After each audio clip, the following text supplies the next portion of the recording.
Ces 4 dernières années, le pays s'est surendetté. Parallèlement, les richesses nationales sont bradées directement ou indirectement, comme tel est le cas des sociétés d'État dans la Jirama ou Air Madagascar. Les détails dans l'éditorial de Andra Arsan.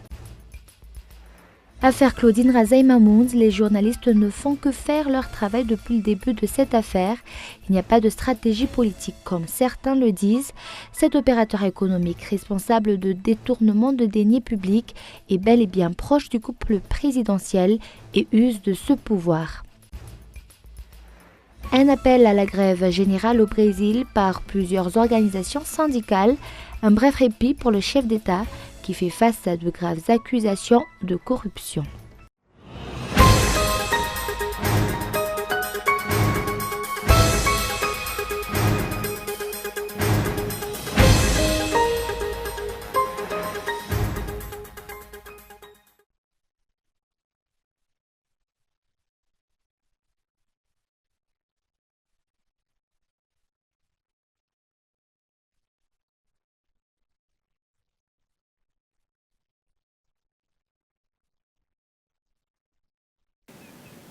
Bonsoir à tous et merci d'être fidèles à ce rendez-vous avec l'actualité en français sur Cool TV.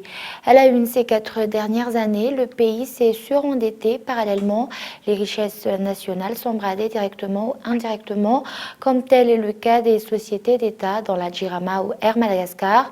On se gargarise d'avoir la confiance de la communauté internationale alors que la population croupit dans une pauvreté sans cesse grandissante. Les détails dans l'éditorial de Andra Arsan.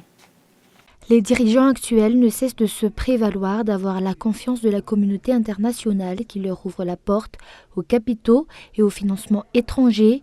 Or, ces financements risquent d'assujettir encore plus la population malgache au remboursement de dettes inconsidérées.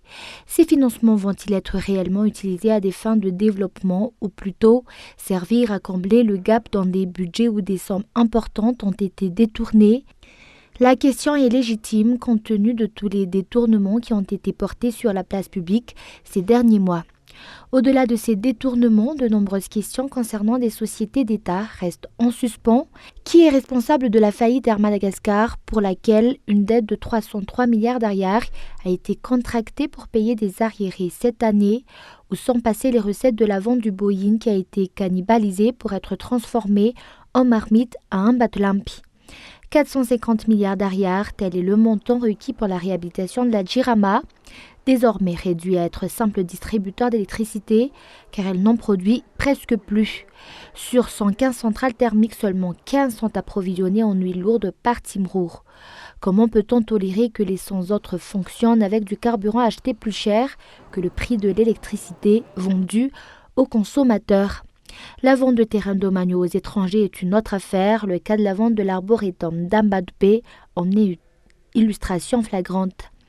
Le plus surprenant est de voir que la situation qui prévaut laisse de marbre la plupart des députés et des sénateurs. Combien d'entre eux ont demandé au chef de l'État la redevabilité de ses fréquents voyages à l'étranger? Qui parmi eux ont demandé la destination des fonds empruntés récemment à la Deutsche Bank? La reconnaissance internationale est sans nul doute une porte ouverte sur les financements extérieurs, mais quelles en ont été jusqu'ici les retombées pour la population qui ne cesse de s'embourber dans la misère? Force est de constater que ces 4 dernières années, le pays s'est surendetté sans qu'on connaisse vraiment la destination des fonds empruntés. Les richesses nationales sont vendues à qui mieux, tandis que la population continue à mourir à petit feu. Et affaire Claudine Razay Mahmoud, les journalistes ne font que faire leur travail depuis le début de cette affaire. Il n'y a pas de stratégie politique comme certains le disent. Cet opérateur économique responsable de détournement de deniers publics est bel et bien proche du couple présidentiel et use de ce pouvoir. Reportage. Depuis le début de l'affaire de détournement de deniers publics ou l'affaire dite Claudine Razay Mahmoud, les journalistes ont fait leur travail. Jointe au téléphone dans une investigation sur l'affaire, Claudine Razay Mahmoud a affirmé que ce sont les politiciens de l'opposition et l'ancien Premier ministre Ravil Nariv qui ont poussé les journalistes à publier cette affaire, ce qui est une fausse information véhiculée par certains, ce qui a mené le Bianco à procéder à son arrestation. Pour rappel, voici un extrait d'un appel téléphonique effectué par un journaliste diffusé dans l'émission d'investigation Grand Dossier numéro 4 sur l'affaire Ambouy-Mamas du 9 décembre 2016. C'est vous les journalistes de l'opposition qui disent que c'est Claudine Razem-Mamoun, car c'est ce que vous entendez dire. Le maire a dit que c'est Madame Claudine et Monsieur le ministre. Mais Monsieur le ministre, Je ne sais pas de quoi il parle. Le maire n'a jamais fait d'interview et il ne parle pas avec vous. Ça a été mentionné dans le rapport des inspecteurs d'État. Les inspecteurs d'État ont inventé ça, ils montent. Moi, je n'ai pas parlé avec Cool TV ni avec Viva, c'est votre rapport. Ils ont été poussés par Ravil Nariv. C'est Ravil Nariv qui leur a donné instruction. Mais le maire n'a rien dit de tel. Il s'agit d'une question politique que vous arrangez comme ça vous chante. Dame Razem-Mamoun a déjà fait l'objet de 2 convocations du Bianco, mais qu'elle a refusé, tout en usant son statut de proche du couple présidentiel. Elle prétend être la sœur du président de la République. Parlons d'un autre temps, s'il vous plaît.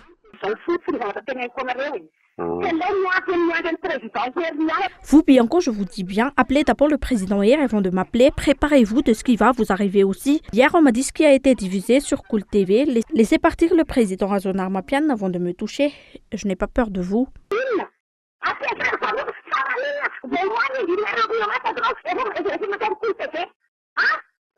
Il n'y a pas de discussion, je m'en fous de ça. Prenez-moi à Yavlou si vous osez. Je suis au palais près de Razon Armapian. Vous ne devrez pas du tout arrêter la sœur de hier. Ce sont les oppositions qui sont derrière vous et on se verra. Je ne veux pas vous rencontrer. Demandez une audience ailleurs si vous voulez me voir.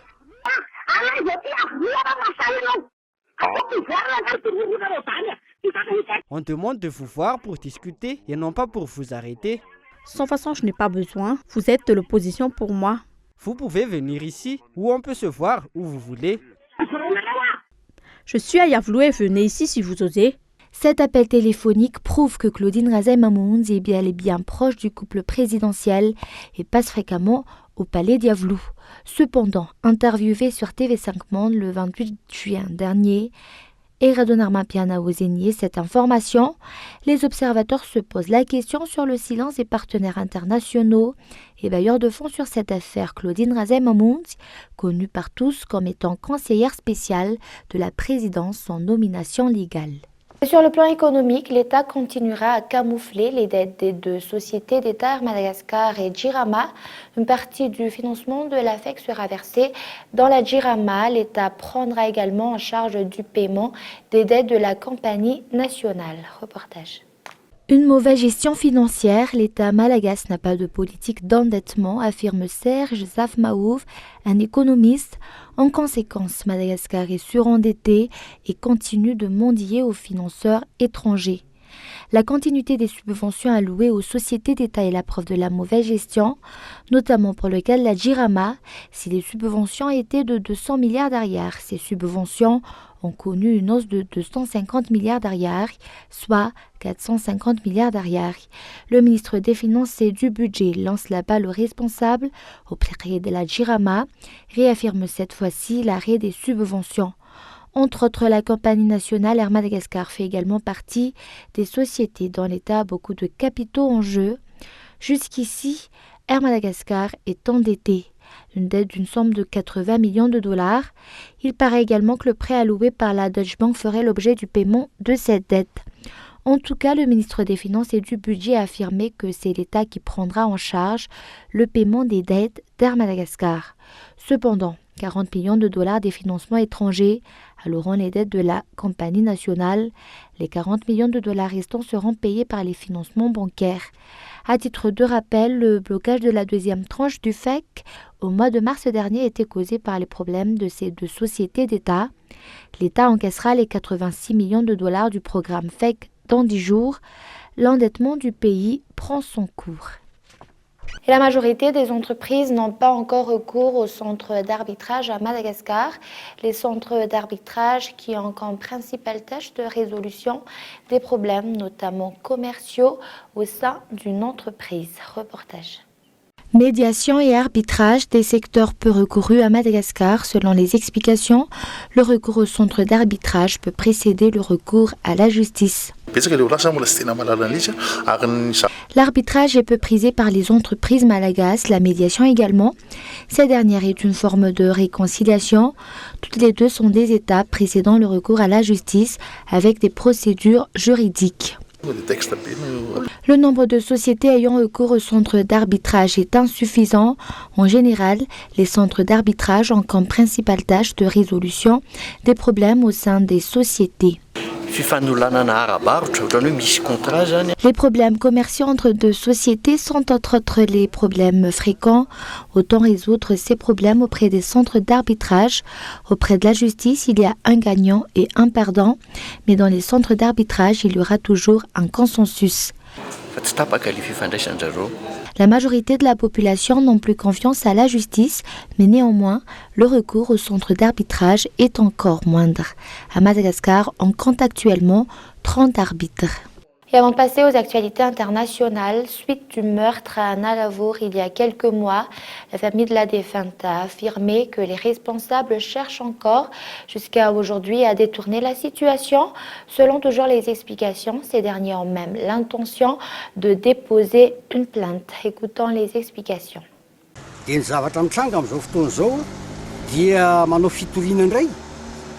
Ils ont l'intention de déposer une plainte. Nous pensons que ces enfants connaissent quelque chose.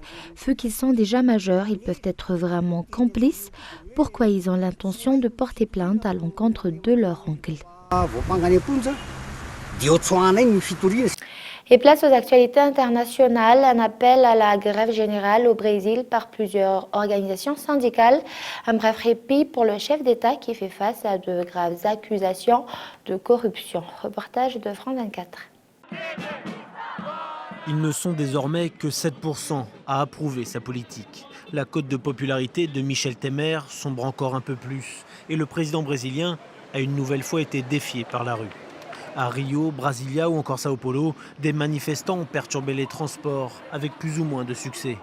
S'il n'était qu'une vingtaine à Sao Paulo, la capitale économique, plusieurs centaines ont en revanche bloqué le trafic routier et provoqué 70 km d'embouteillage à Rio. Nous devons faire cesser ces réformes du travail et des retraites. Parce qu'en réalité, c'est un retour à l'esclavage.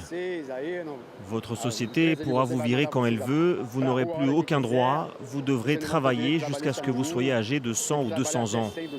En d'autres mots, c'est le retour de l'esclavagisme.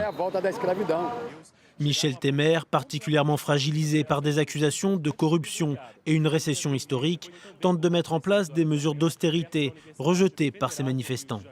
Le gel des dépenses publiques pour une durée de 20 ans a déjà été acté. Mais la réforme des retraites et la libéralisation du marché du travail sont en discussion au Parlement.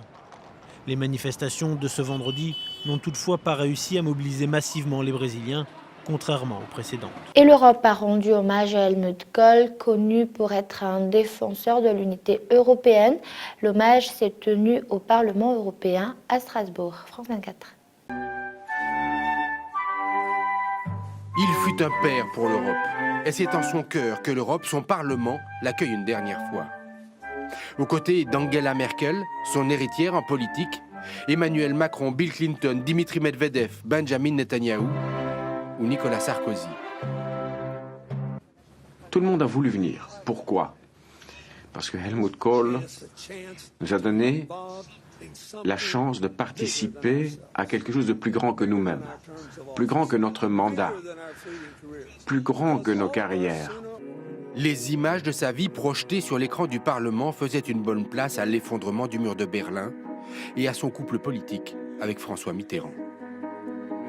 Voilà les leçons de Helmut Kohl à la France et à tous les Européens. Ce sont les idéaux, éclairés par l'amitié et l'épaisseur d'une vie, qui donnent corps à nos projets, qui les font durer. C'est à cela qu'avec Angela Merkel, je souhaite redonner un sens, une réalité. Helmut Kohl arrivait à jeter des ponts qui allaient vers Paris, vers Varsovie, jusqu'à Washington et Moscou. Sa vie s'est confondue avec l'histoire et c'est une Europe réconciliée qui lui a dit au revoir.